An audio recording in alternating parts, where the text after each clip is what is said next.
Hola amigos, bienvenidos a esta edición de día viernes que voy a recordarles que existe esta edición, entre otras cosas, gracias al auspicio de C&G Consultores. C&G. ¿Consultores de qué y para quién? Para aquellos que estén vinculados a iniciativas de educación privada subvencionada que, como saben, están sujetas a exigencias legales en virtud de las cuales tienen que adquirir el establecimiento de donde funcionen. Para eso hay plazos, hay procesos para obtener los créditos que obtienen eventualmente un aval de Corfo, etc. Todo ese proceso toma más de 2 años, 2 años y medio aproximadamente.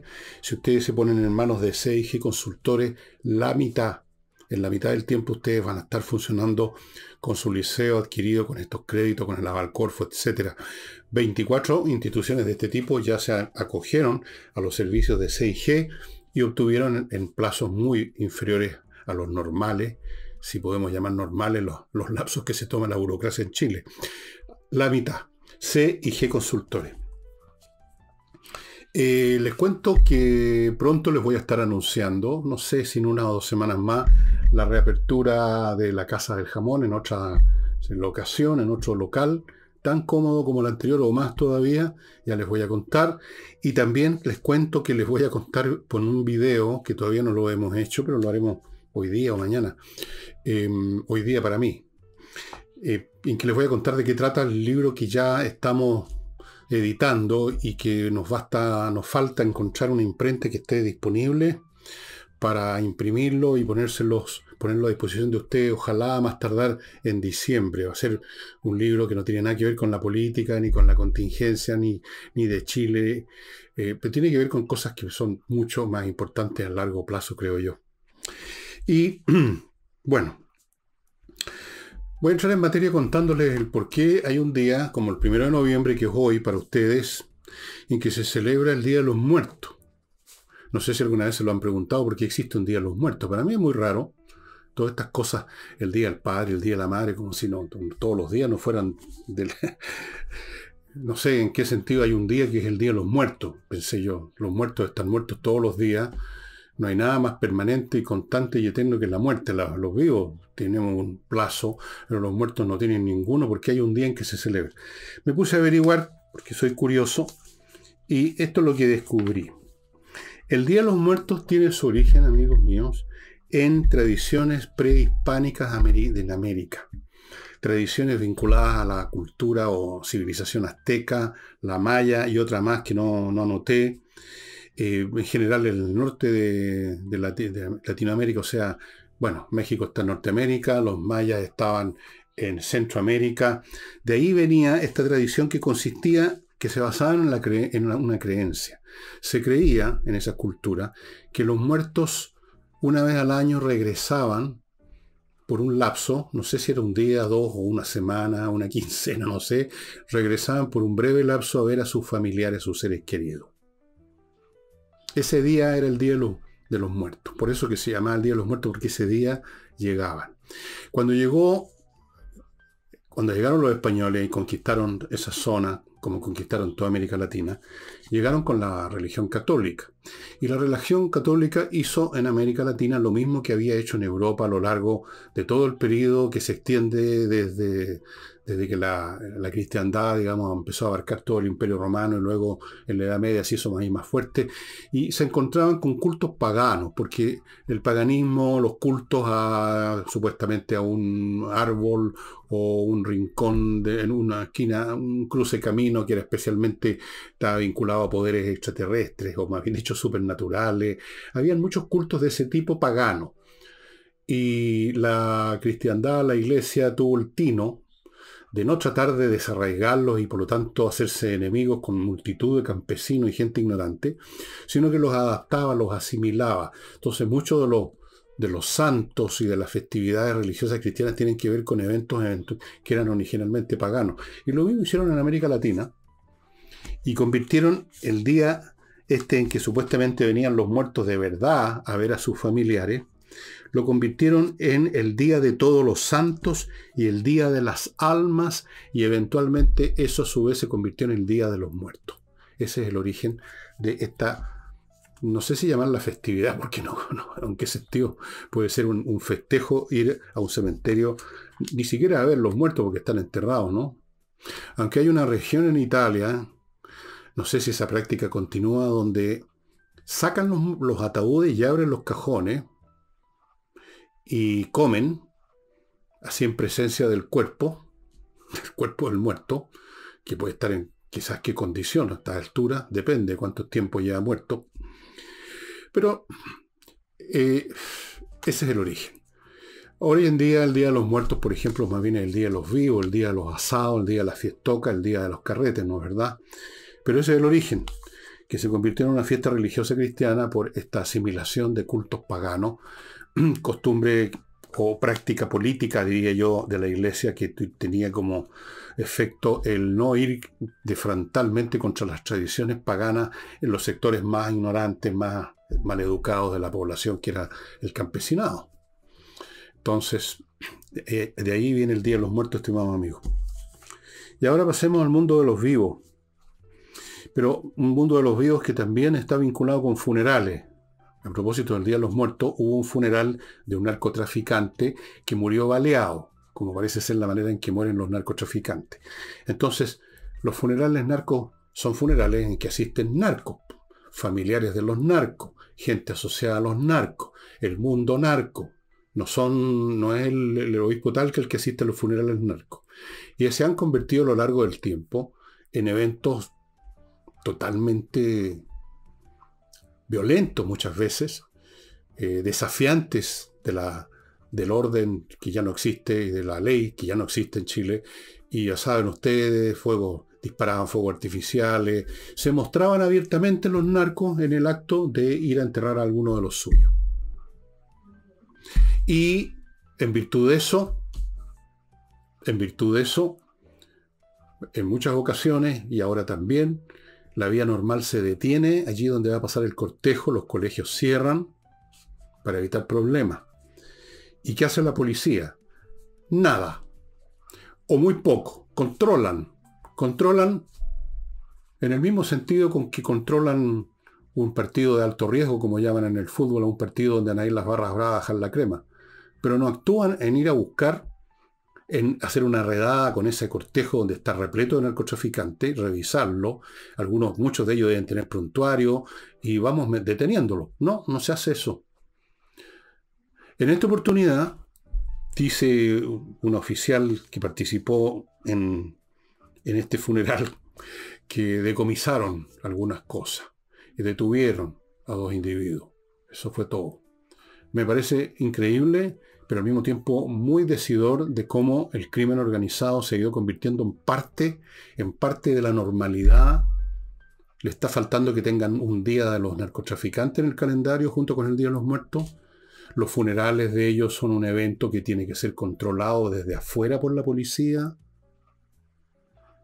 Se han establecido en una población, no entra la policía a hacer una redada a buscarlos.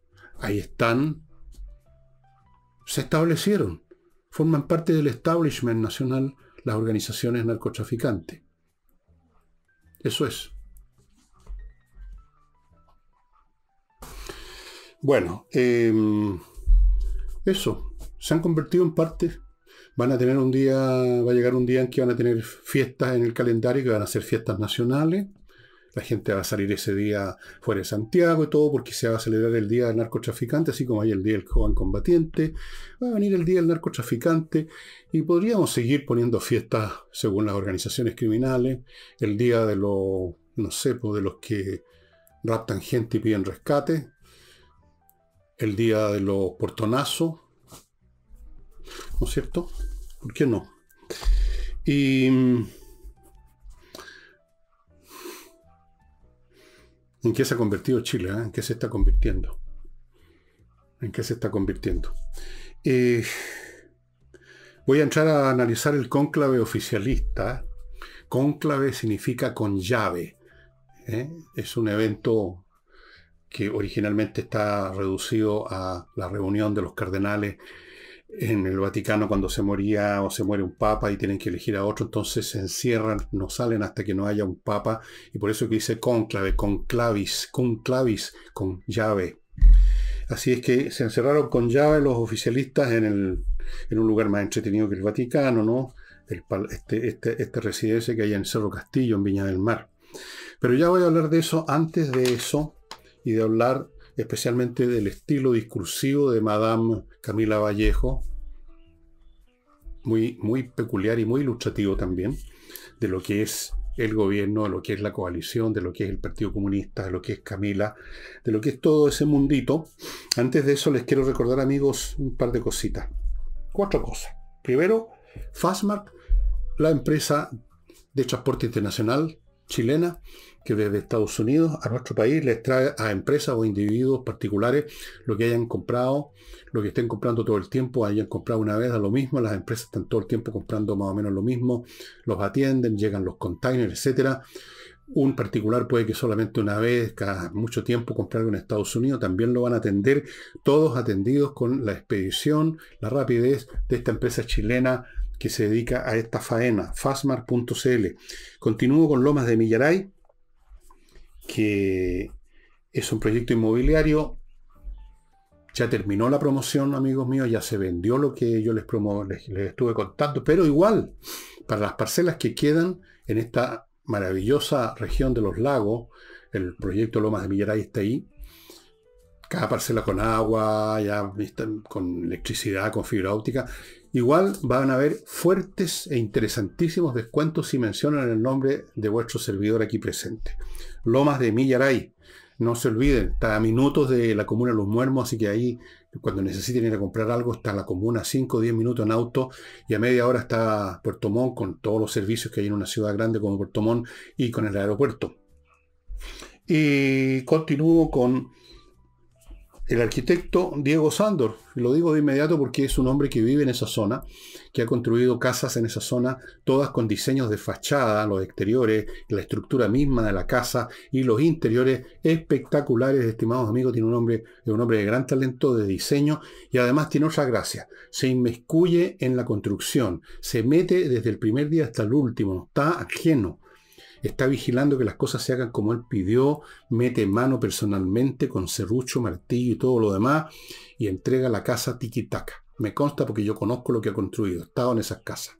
Así es que, arquitecto Diego Sándor, que además se ocupa, si usted quiere una remodelación, se ocupa de remodelar, también poniendo en juego su imaginación creadora para un diseño que sea algo más interesante que simplemente ampliar algo, construyendo unas paredes, ¿no es cierto? No, él entrega cosas realmente interesantes.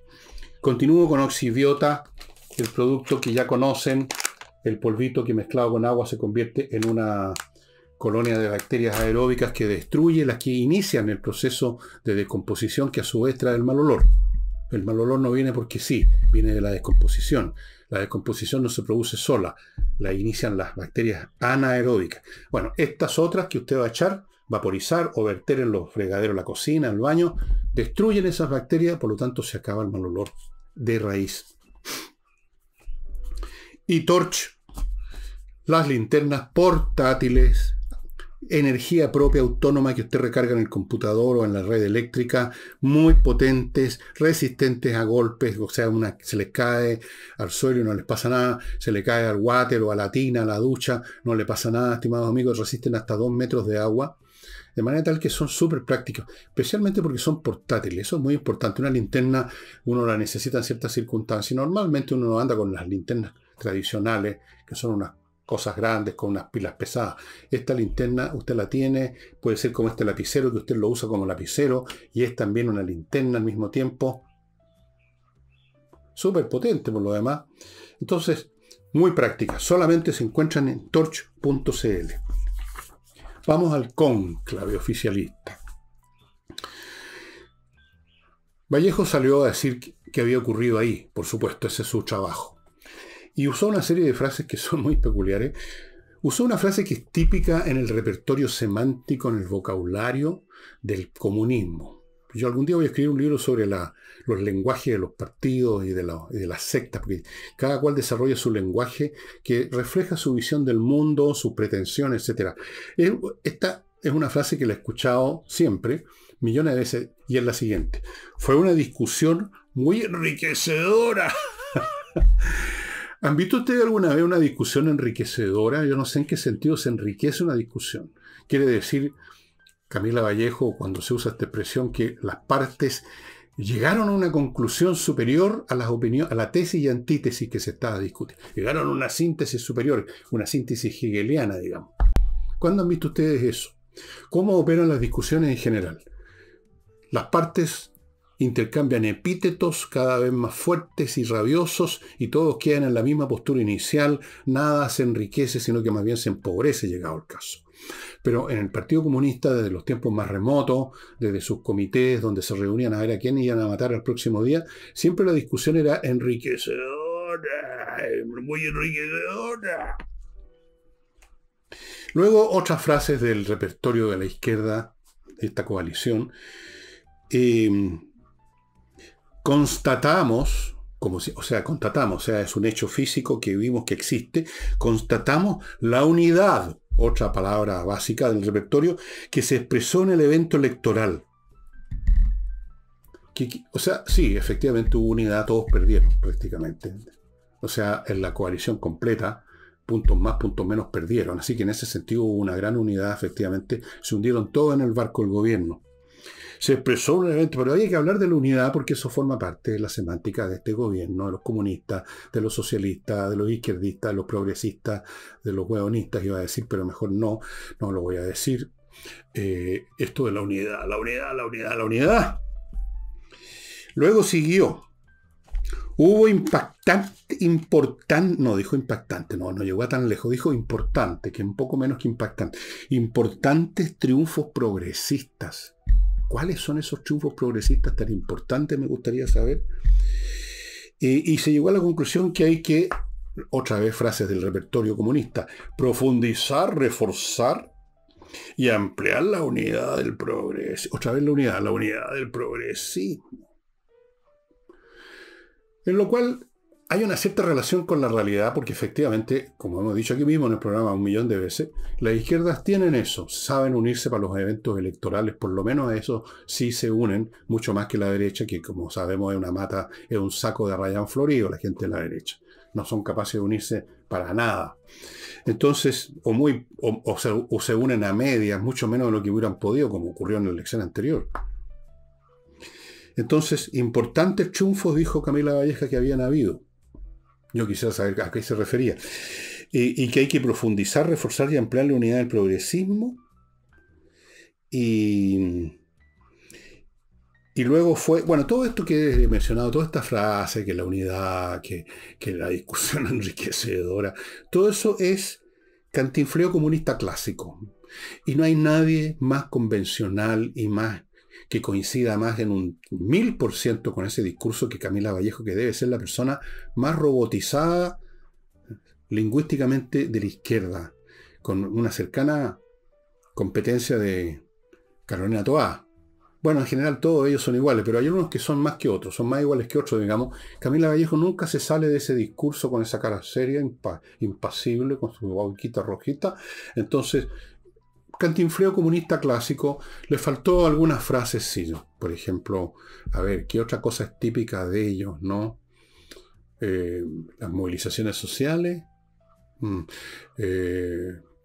de profundizar lo dijeron. En la vía correcta, se les olvidó lo de la vía correcta. Siempre ellos tienen la vía correcta al socialismo, la vía correcta al progresismo, la vía correcta. Bueno, ¿cuáles son las vías correctas que ellos quieren enfatizar en lo que les queda, la agonía que les queda? Bueno, quieren centrarse en el tema de la reforma de pensiones, que les permitiría a ellos darle por lo menos la ilusión a un montón de gente que no ha sido capaz de cotizar en la AFP y entonces ahora están lloriqueando que van a ganar muy poco, que están ahí, que son unos desposeídos, unos explotados, unos, etcétera. Entonces a eso se les vende la ilusión de que va a haber un fondo anónimo, un hoyo negro, del cual va a salir a borbotones dinero para ellos también, aunque no hayan puesto un peso. Entonces pueden comprar votos por ahí. Además, a la pasada destruyen un sistema que les parece nefasto, porque todo lo que sea empresa privada para ellos es tabú. No, ¿qué tabú? Es satánico. ¿Qué otra cosa? Eliminación del CAE, otro proceso, otro proyecto 100% populista que tiene como objeto contentar a los que no pagaron, a los que no quieren pagar, a todos estos seres tan honestos, tan decentes, que no pagan, pagan todas las cuentas de las cosas que les interesa, menos las 10 o 15 lucas que tienen que pagar del crédito CAE, porque el crédito CAE no es como ustedes quizás piensen, muchos de ustedes creen automáticamente, ya que se ha hecho tanto escándalo con esto, creerán que las cuotas son millonarias y que uno paga la cuota que debe de la deuda por el crédito CAE y no tiene para comer en todo el mes. Entonces eso es una mentira. Es una mentira. Pero en fin, entonces para ellos es muy importante porque este es el tipo de proyecto que les pueden dar algunos votos a su candidato o candidata. En este momento la candidata creo que es Michelle Bachelet, pero el día de mañana podría ser uno de estos personajes que sacaron buena votación. El señor Bodanovich, por ejemplo, yo creo que ya está sonando en la mente de algunos que ese podría ser el hombre y no la señora que está un poquito fané, la señora Michelle Bachelet, y que además tiene un currículum desastroso en muchos sentidos, incluso para la gente de izquierda. O sea, para los que piensan de la izquierda, que es más o menos un 0,1%.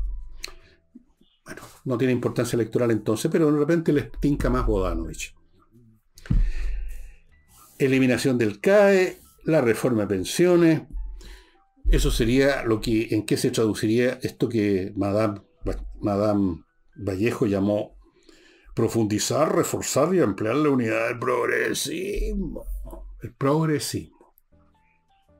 El comunismo. ¿Por qué no dice lo que usted cree realmente si usted es comunista, Vallejo? Usted no es progresista, usted es comunista. El señor Boric es comunista, o por lo menos es simpatizante, candidato algún día a ser comunista. No sé qué quieren los comunistas ahora, entre paréntesis, es un misterio para mí. Esto no sé si creen todavía en el comunismo, después de todo lo que ha pasado en la historia mundial de los últimos 100 años. En una de esas sí, tal como los creyentes en las divinidades creen en, qué sé yo, en muchas cosas que no se han podido comprobar. Pero por lo menos ellos tienen una gracia, los creyentes religiosos. No se han podido comprobar, por lo tanto tampoco se pueden rechazar. Usted puede creer o no creer en Dios, pero no es un tema que se pueda probar de una manera o de otra. Pero aquí, en el caso del comunismo, sí, porque esto se manifestó en la historia universal de forma bastante brutal. Pero aún así siguen creyendo. Así que, como en ese sentido, son creyentes bastante obtusos, ¿no? Se niegan ante la evidencia. Y tienen este lenguaje, como es, una discusión muy enriquecedora. Claro, con todos los genios que estaban en esa mesa, partiendo por Boris, creo que discutieron temas de la mecánica cuántica, una de las cosas más simples que discutieron. Todo esto es, por supuesto, lo que tenían que hacer este cónclave. Tenían que salir con algo positivo. No podíamos esperar que salieran llorando, digamos, como de un velorio, diciendo nos derrotaron, estamos en caída libre, estamos jodidos. Eso lo tienen que decir otras personas. Por ejemplo, lo ha dicho una persona que yo conozco personalmente, que alguna vez nos topamos en algún medio de comunicación, Max Colodro, que entiendo que tiene un cartón de filósofo por ahí. Puede ser, ¿no? Uno puede ser filósofo incluso estudiando en una universidad. Es filósofo, dicen, y tiene alguna otra cosa. Y es columnista, etcétera, un tipo habiloso.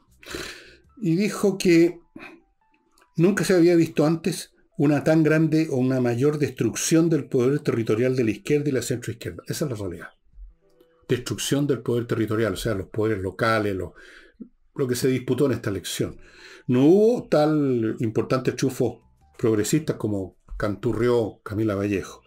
Aquí está diciendo una cosa obvia, ni siquiera hay que ser filósofo para darse cuenta, como se dio cuenta, de que fue una destrucción del poder territorial de la izquierda y la centroizquierda, y el hecho que hayan logrado mantener algunas comunas no significa que eso no convierte el evento en una victoria del progresismo. En las derrotas también hay algunos puntos que todavía se sostienen, pero la derrota se refiere al aparato en su conjunto que fue derrotado. Un ejército es derrotado, incluso aunque quede unos pocos soldados en un puesto, ahí todavía defendiéndose, pero eso no significa nada. Dijo además Max otras cosas que voy a comentar después de ver otro bloque de mis auspiciadores, estimado amigo. Servicios logísticos de ingeniería. ¿Qué es esto?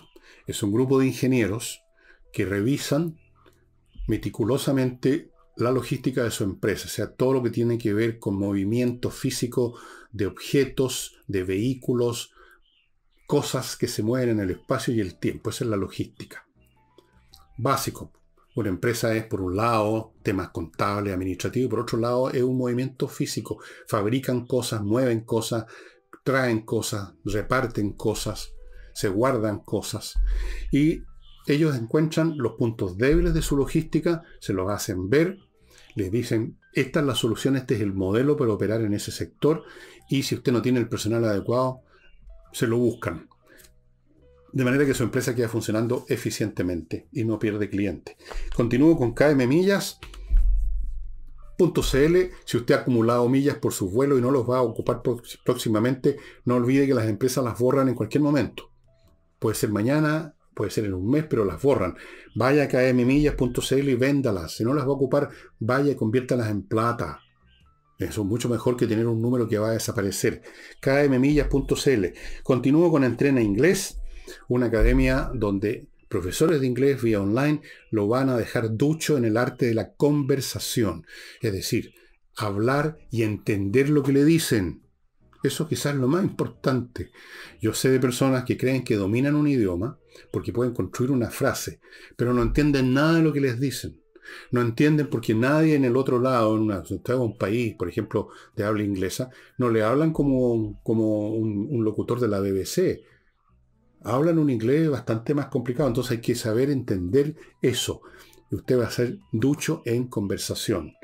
Continúo con Compre Oro, el sitio compreoro.com, donde usted puede comprar oro y plata en lingotes, en monedas, todos estos elementos certificados por la Universidad Católica como teniendo un 99% de pureza en plata y en oro, cosa que usted tenga un resguardo financiero, una póliza de seguro financiero indestructible, porque, muy simple, el oro y la plata son valor.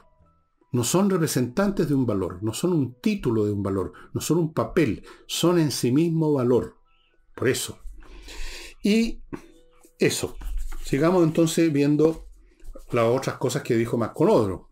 A quien, si acaso sabe de este programa, lo está viendo, alguien le cuenta, le mando un gran saludo, me cae muy bien. Max es un tipo inteligente, a pesar de ser filósofo. No estoy bromeando, Max. Está bien. Dijo que lo que se observó en esto es la caída de la generación gobernante.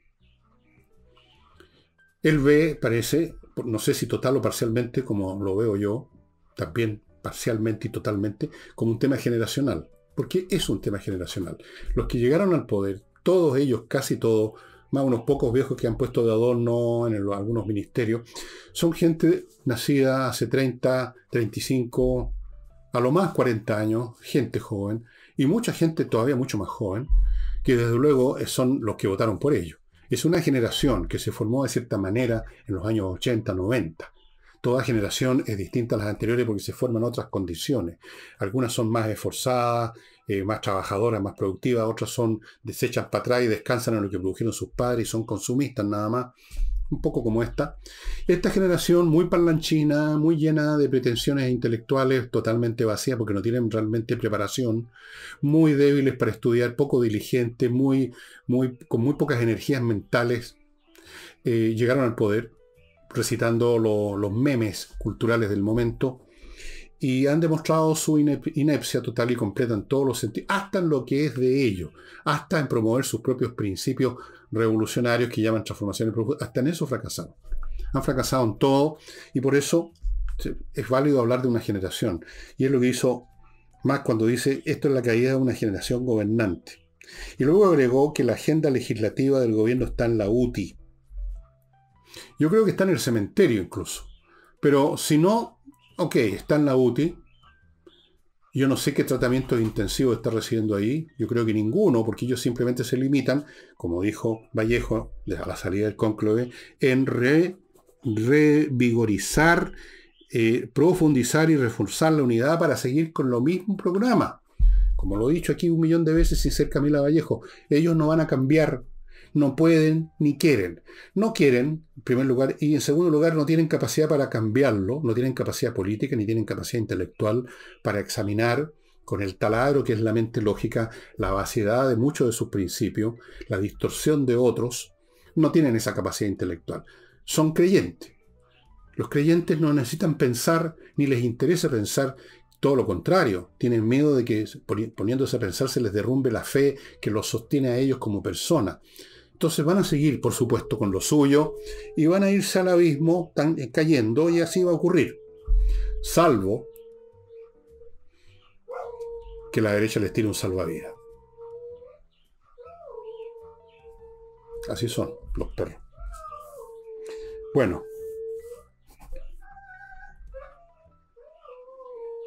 Vamos ahora, no sé si examinar esto de Marco Lodoro porque lo hemos visto aquí muchas veces. O sea, estaría yo majaderamente repitiéndome con lo mismo. En mi libro Debut y Despedida analicé este tema bastante y en los últimos capítulos, ya entrando a intentar tener una idea de qué va a sustituir a esta generación, dije cosas que me parecen realistas y que seguramente algunos de ustedes que detestan a esta gente, yo simplemente los evalúo más que detestarlos, no los detesto. Yo los examino como los entomólogos examinan los insectos, yo examino, digamos, cómo funcionan, sin poner tanta pasión o tratando de no poner mucha pasión. Entonces, por esa razón, yo dije en mi libro Debut y Despedida, que espero que ustedes, si están interesados, lo compren, porque está todavía disponible en elvillegas.cl/tienda. Dije ahí que esta generación cumplió una función. Puso en el tapete, puso en el radar una serie de temas que son importantes. Pero como ocurre siempre con la primera generación que pone en el radar los temas importantes que estaban en segundo plano o incluso no existían ante la vista del público en las generaciones previas, como ocurre siempre, esa es la única cosa positiva que hacen. Porque luego cuando tratan de implementar, de llevar a cabo, materializar esos principios que son importantes, la embarran, por no usar otra expresión más precisa. Porque no están en condiciones intelectuales, llegaron ahí donde están sobre la base de una fe en esos principios y no sobre la base de una concepción operacional sobre esos principios. Entonces meten las patas y dejan la crema, pero han cumplido la función histórica de poner ciertos temas en el escenario y luego viene, lo expliqué con detalles en mi libro de Debut y Despedida, una segunda generación política y luego una tercera y esto se ha visto en todas las historias después de las revoluciones o intentos revolucionarios, y se arregla lo que hay que arreglar, se mantiene lo que vale la pena mantener y se bota al tarro a la basura histórica las idioteces que acompañaban esos principios. Y eso es lo que con todos los vaivenes y tropiezos que son el resultado de las limitaciones de la naturaleza humana va a ocurrir. O sea, temas importantes como los del medio ambiente, el feminismo y otros no van a desaparecer porque desaparezca esta generación. Van a ser materializados de una manera más razonable. Así que esta generación cumplió una función histórica como las cumplen todas, incluso en sus errores. Espero que cuando los que lean este libro o ya leyeron esa parte, no entiendan bien lo que estoy diciendo y no crean que yo estoy ahora en la hora 25, así por puro capricho, defendiendo. No, estoy simplemente examinando. Examino, trato de entender cómo ocurren las cosas. Así es que esta caída que anuncia Marco Lodoro sí es una caída política, pero van a haber cumplido esta misión, yo creo. Eso es. Y en algún momento todos los puntos que ellos defienden, a veces al grado tan extremo de que hay algunos ambientalistas que estaban preocupados de los sentimientos, los jureles, y no estoy bromeando, en el proceso de pesca, qué pasa con los sentimientos, con lo que sienten los pescados cuando los están pescando. Bueno, esas cosas, esos delirios van a desaparecer, pero no va a desaparecer el tema ambiental, obviamente. Que antes no existía, y ahora es bueno que exista. Pero tiene que existir en forma inteligente y no con permisología, con jureles que se ponen a llorar cuando los pescan. Todas esas cosas van a desaparecer en su momento. Así funcionan las llamadas astucias de la historia hegeliana. Y vamos ahora a doña Carolina Toá, de la cual se dice, o ella que dijo, que ella voluntariamente se había presentado a declarar en fiscalía, y creo que también voluntariamente, bueno, y todos voluntariamente. Es interesante esta frase, yo la quiero examinar un poquito, que ustedes la habrán escuchado 1.000.000 de veces, de labios de quienes son llevados a declarar o tienen que declarar, que inmediatamente ponen voluntariamente. ¿Se han preguntado por qué? Porque quieren sacar algún partido de la situación, pues, estimado amigo. Quieren dar a entender que son tan inocentes que no tienen problemas en ir y por eso que van voluntariamente. Pero yo les pregunto a ustedes, amigos, si usted ha sido citado, porque lo han citado, nadie va voluntariamente a un tribunal porque sí cualquier día, ¿no? Si usted va por su cuenta, es para evitar que lo vayan a buscar, pues. Es para evitar de que lleguen un par de funcionarios de la policía de investigación a buscarlo para llevarlo a hacer la declaración. Lo cual pinta inmediatamente en la imaginación popular, si usted sale de su casa o del ministerio, en este caso, acompañado de 2 policías, inmediatamente se genera una imagen de culpabilidad, aunque no sea así. Y si usted va voluntariamente, usted quiere proyectar una imagen de inocencia, de buena onda. Mire, yo soy tan inocente que voy voluntariamente porque no tengo ningún problema. Entonces tratan de obtener siquiera una dosis con gotario de positividad, de proyectar en los tontos que se dejan arrebatar por el sonido de las palabras esta sensación de que, como yo fui voluntariamente porque no tengo nada que temer. No tengo nada que temer, así que fui voluntariamente. Nadie va voluntariamente cualquier día a un tribunal a declarar, a menos que lo hayan citado a declarar, pues a título de qué iría usted. El hecho central es que lo están citando a declarar. Y si lo están citando a declarar es porque tiene alguna relación con ciertos hechos. No digo que sea culpable de algo, pero tiene una relación. Entonces, por si acaso, la gente que además no entiende estas cosas cree, si lo están citando es porque es culpable, no necesariamente. Pero hay mucha gente que lo puede pensar o sentir. Entonces, se usa fue una cosa voluntaria. El mundo político está repleto de estas frases estándar, es un repertorio grande de frases estándar para memes, los llamaría yo, memes verbales para proyectar dosis mayores o menores de cierta imagen. De que yo soy inocente, yo soy puro, yo soy una blanca paloma y por eso voluntariamente, antes que me vengan a buscar los detectives, voy a declarar.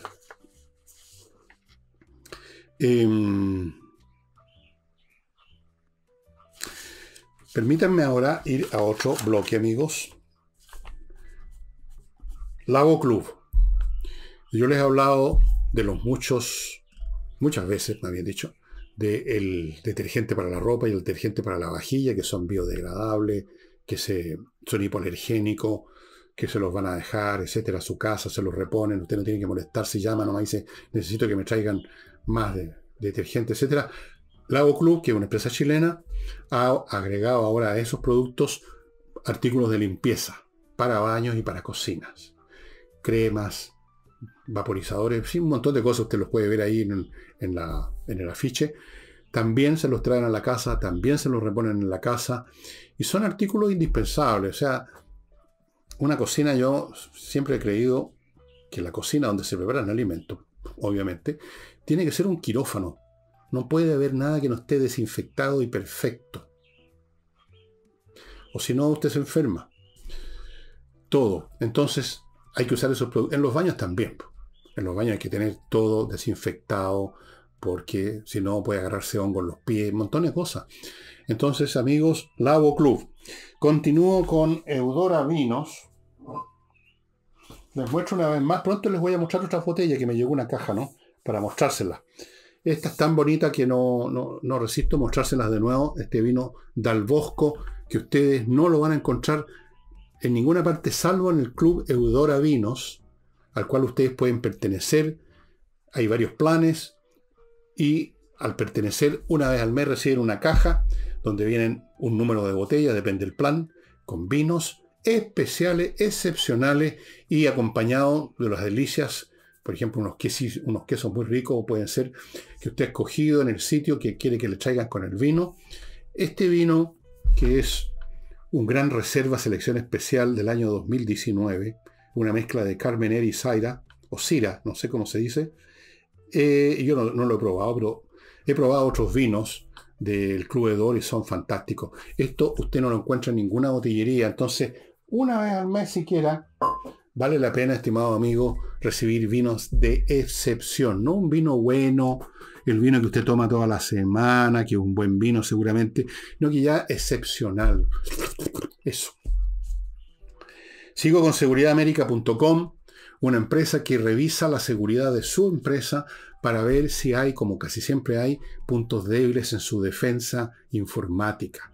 No basta un antivirus, no basta un firewall, no bastan, señores. Los hackers todos los días están inventando otros vehículos para entrar en su computador de las maneras más ingeniosas a veces. Por eso que los sistemas operativos están todo el tiempo con update. No se olviden nunca los updates en el computador de su casa. Ojo, todos los días hay que ver si hay update. Pero las empresas necesitan aún más seguridad, porque ahí es donde se lanzan los hackers a sacar plata, a sacar información. Y entonces, usted a lo mejor cree que está blindado y no. Van a encontrarle huecos, van a encontrarle puntos débiles en su armadura. Chinks in the armor. Entonces, que vayan estas personas, descubran los puntos débiles, no solo lo van a proveer del software necesario para blindar esos puntos débiles, sino que además van a adiestrar a su personal para el uso de estos sistemas. El personal es muy importante. La cosa es reforzar, no olviden que ahora es una exigencia legal hacer todo esto. Y termino este bloque con Edisur, la editorial chilena que tiene un local en Compañía 1025, donde usted va a encontrar un montón de títulos, libros muy bien hechos físicamente, de autores importantes, de buenos autores. Yo les he mostrado y se los muestro de nuevo porque vale la pena. Todos ustedes yo sé que han visto más de una película o serie con vampiro, pero esto tuvo su origen en una novela, que es esta, de Bram Stoker, un gran escritor que yo honestamente no conocía. Bram, no Brian, Bram Stoker, Drácula. Es súper entretenida la novela. Nada que ver con las películas y las series que usted ha visto, ¿eh? Mucho mejor. Así es que se la recomiendo. Y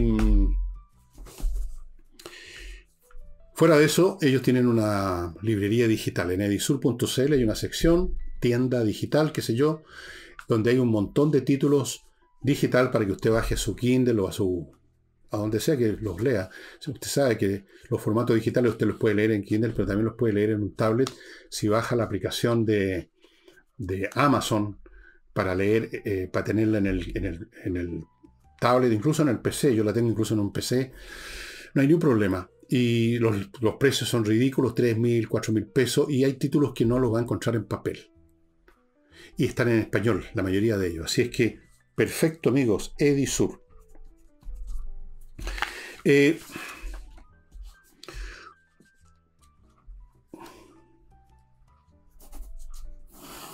Hoy día tengo menos temas que otros días, pero me voy a dar, por lo tanto, voy a aprovechar la ocasión para hablarles no de uno, sino que de dos libros que vale la pena tener, que yo he leído, por supuesto. Nunca hablo de un libro que no he leído. Y cuando me llegan libros nuevos, de estos que de librerías, por ejemplo, que me echa la gente, por lo menos los ojeo para tener una idea de qué se trata, y leo bien, da varios párrafos para ver en la calidad literaria. Pero los libros que les voy a mostrar ahora están leídos completamente, y algunos de ellos varias veces. Uno de ellos, verifiqué que está en español en Chile, en las librerías antárticas. Puede que estén otras, pero ahí verifiqué que estaba, y es El mundo de ayer, de Stefan Zweig, que está en castellano, traducido como debe ser El mundo de ayer o El mundo de anteayer, no sé cómo no me acuerdo exactamente, pero está en castellano. El mundo de ayer es el mundo que vivió Stefan Zweig desde su niñez, juventud, hasta que todo eso se derrumbó, en Austria. Él nació en Austria, era un judío austríaco y de buena posición social, un hombre que se convirtió en un escritor, diría yo, importante. Y en este libro no habla de él. Por supuesto, él relata lo que vivió, pero no se pone él como protagonista. Él lo primero que dice es, fíjense ustedes, en el principio de este libro, dice: yo nunca me he considerado suficientemente importante para sentirme tentado a contarles a los demás la historia de mi vida. Mucho ha sucedido, y mucho en la forma de terribles eventos y desastres que otra generación ha conocido. Mucho tuvo que ocurrir antes que yo encontrara el coraje para embarcarme en un libro en el cual yo aparezco como la principal, o más exactamente como el carácter central, como el personaje central, que no es lo mismo que principal. Nada está más lejano de mi mente que ponerme en el foro, en primera fila. A menos que ser quien presenta como quien muestra diapositivas de su época. Los tiempos de los cuales yo proveo estas pinturas, estas escenas, yo simplemente hablo las palabras necesarias para mostrarlas. Y no va a ser mi historia. Bueno, y efectivamente es la historia de esa Austria, que era parte, que no era Austria, era el Imperio Austrohúngaro. Después se convertiría solamente en esa nación llamada Austria. El Imperio Austrohúngaro gobernado en esos años por Francisco José, un emperador que estuvo muchísimos años, y en el cual, en ese mundo muy refinado, fin de siglo, como dirían, con un imperio que tenía muchos problemas, pero que se las arreglaba para subsistir, muy refinado, un mundo donde las artes y las ciencias se desarrollaron.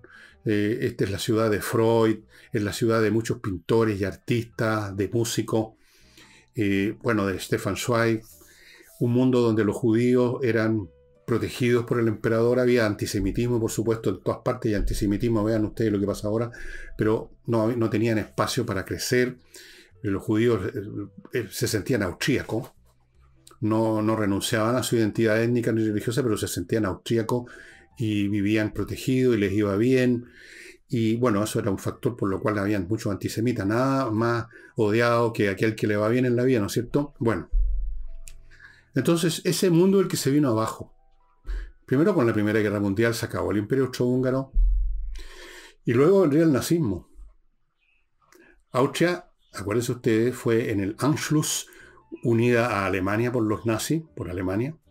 Había el antisemitismo que existía clandestinamente, así en sordina, creció, se convirtió en la postura política, y fueron perseguidos, torturados y asesinados muchos judíos. Bueno, tuvo que salir volando de Austria. Vio cómo se derrumbaba de su mundo.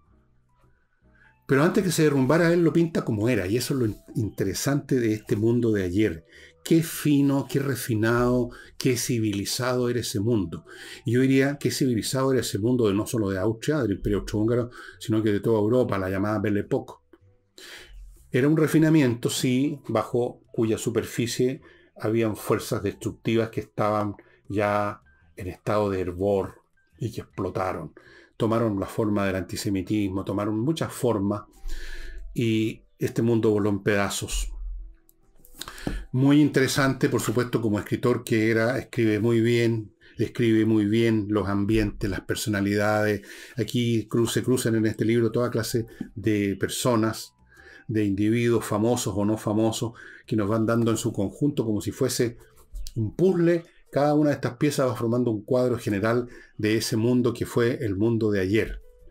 Apenas terminado este libro, en el año 1942, se lo mandó al editor y a los pocos días cometió suicidio con su señora.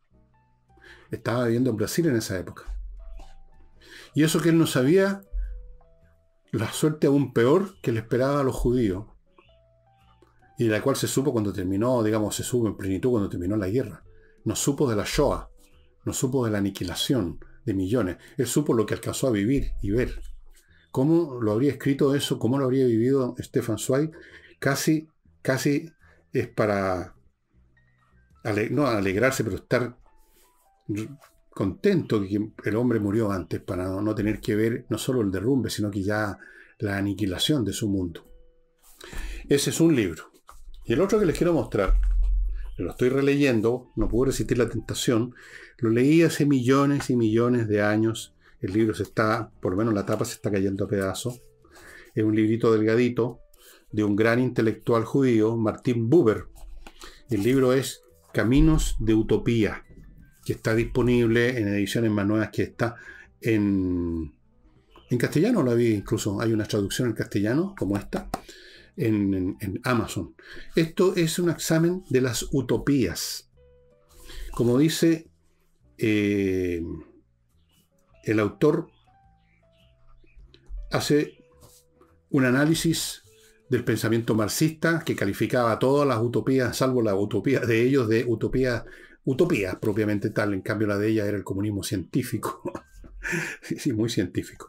Muy interesante el análisis de Buber del pensamiento utópico.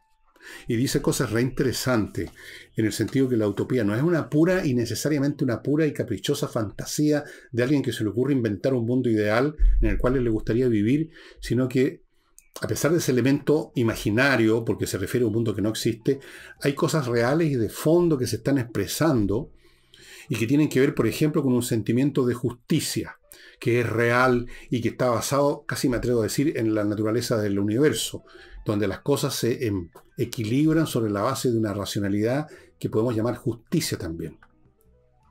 Y entonces eso es real. Y cuando alguien ve un mundo donde impera la injusticia y la brutalidad, el desear que impere la justicia se basa en la naturaleza propia del mundo. Esto también está inserto en el pensamiento de otra filosofía, por ejemplo, en los estoicos y en los epicúreos también en algún grado está presente la idea de que el mundo es un organismo racional y que los estoicos lo dicen directamente, uno se tiene que poner en coincidencia con la racionalidad del mundo. Eso es la parte real y sustantiva de la utopía, aunque luego la fabricación en detalle, por así decirlo, esquemática de cómo debiera ser el mundo para que fuera justo, ahí ya entramos en el territorio de la pura imaginación, que tampoco necesariamente es algo insustancial. No hay que confundir fantasía con imaginación, son cosas muy distintas. La fantasía es caprichosa, la imaginación es un desarrollo mental de algo que existe, por lo menos en potencia, y que uno mentalmente desarrolla sus derivadas, por así decirla. La imaginación creadora, por ejemplo, es eso. La imaginación de los científicos es esa. Y por Dios que es real esa imaginación, qué productos tiene. Es un libro muy interesante, estimado amigo. Los que estudian filosofía, supongo que Marco Lodro debe haber leído este libro, Martin Buber, que es autor de un montón de libros más, digamos, de orden espiritual, yo diría en términos generales. Y yo lo recomiendo mucho. Lo empecé a releer y ya lo estoy marcando y lo voy a terminar de releer después de mi primera lectura, que debe haber sido, calculo yo, a los 15, 14 años más o menos. Así que ha pasado su buen tiempo, estimado amigo. Y quiero terminar recordándoles una cosa muy importante. Si usted es miembro de una organización privada, académica o de otro tipo, una gran corporación, y necesita hacer procesamientos de datos masivos, recuerde que urantiacos.cl lo está esperando con los mejores desarrolladores de software de Chile para crearle un software a la medida exacta de lo que su empresa, corporación o organización necesita, como ya lo ha hecho una gran universidad, la universidad, no puedo decir cuál, están funcionando con los software de Urantiacos, que además entregan todos estos demás productos. No olviden a Ángel Hey, un corredor inmobiliario que vende con sus métodos realmente muy innovativos. Y no olviden tampoco Remodeling, puros profesionales para remodelar pisos, paredes, muebles de cocina. Tienen puros profesionales, incluyendo desde arquitectos, pintores, mueblistas, de todo, y son una empresa que responde. Amigos, dado que hoy es el Día de los Muertos y ustedes me imagino que no hayan la hora que el programa termine para ir a rezar o ir al cementerio o ir a prender el fuego al asado, que es lo más probable, voy a poner término a este programa antes de que se cumplan los 45 minutos. Pero en fin, mañana sábado buscaré un tema de interés, como de costumbre, de interés para todos, ojalá para todos ustedes, un tema que les recuerde cosas que sabían y se les olvidaron. Muchas veces sabemos cosas que se nos olvidan, que las sabemos, o un interés que hemos tenido en un momento dado se nos pierde de vista, por así decirlo, y de repente, de veras que estaba yo en esto y que me pareció interesante, retomémoslo. Esa es mi ambición, nada más. No pretendo dar clases de ninguna cuestión. No estoy para dar clases, estoy simplemente para hacer lo que hago, que es mucho más modesto que dar una clase. Y en cuanto al domingo, tampoco sé, pero lo mismo, voy a buscar algo que tenga relación con los intereses de la mayor cantidad posible de ustedes y naturalmente siempre presentarlo de la manera más entretenida que se me ocurra para que se diviertan también. Y eso sería todo entonces por hoy en este programa más corto. No olviden este libro, muy interesante, y no olviden El mundo de ayer, es un libro realmente... Aquí dice, por ejemplo, una crítica del New Republic, decía, el éxito con que este libro evoca tanto la belleza del pasado como casi la fatalidad de su fin, es lo que da tan trágica efectividad, le da tan trágica efectividad. Es no tanto una memoria de la vida, como es el memento de una época. Bueno, un libro ilustrativo, triste en muchos sentidos, porque uno sabe en qué terminó. Cuando lo estaba escribiendo Zweig, como dice la persona que prologa el libro, entre paréntesis, esto es interesante, él no lo escribió sabiendo que se iba a suicidar. Por muchos elementos que hay dentro del libro se ve que él tenía proyecto, no lo escribió así de principio a fin, tal como está en orden cronológico, escribió distintas partes en distintos momentos, y en esos distintos momentos no estaba pensando en suicidarse. Eso le pasó al final, cuando estaba en Brasil, que estaba bien en Brasil, le gustaba lo que veía en Brasil, pero no se veía a sí mismo en este mundo que estaba surgiendo por todos lados. Su mundo había desaparecido, y yo lo entiendo perfectamente. Cuando el mundo de uno desaparece, el mundo de una generación, como me ocurre a mí, cuando el mundo en que uno nació y se crió, los principios y los valores que son naturales para uno empiezan a ser puestos en duda, empiezan a ser pisoteados, incluso aunque sean efectivamente mucho más sólidos, reales, y que las cosas que uno ve, realmente uno le pierde un poco el gusto. Le pierde un poco el gusto porque dice, ¿qué hago aquí? ¿Qué hago aquí? Pero yo voy a seguir trabajando en todo caso. No voy a hacer lo que hizo Zweig, ni mucho menos. Tengo en mente muchos libros más, mientras me alcance el tiempo, me alcance el cerebro, me alcance todo lo que se necesita para escribir un libro. Y se lo recomiendo mucho. Y para los estudiantes de filosofía, este libro sobre las utopías, sobre todo estos jóvenes de hoy en día que creen en utopía, por ejemplo en el estado de bienestar, sería interesante que leyeran a Buber, Caminos de Utopía. Y amigos, eso sería todo. Nos estamos viendo, espero, mañana. Chao.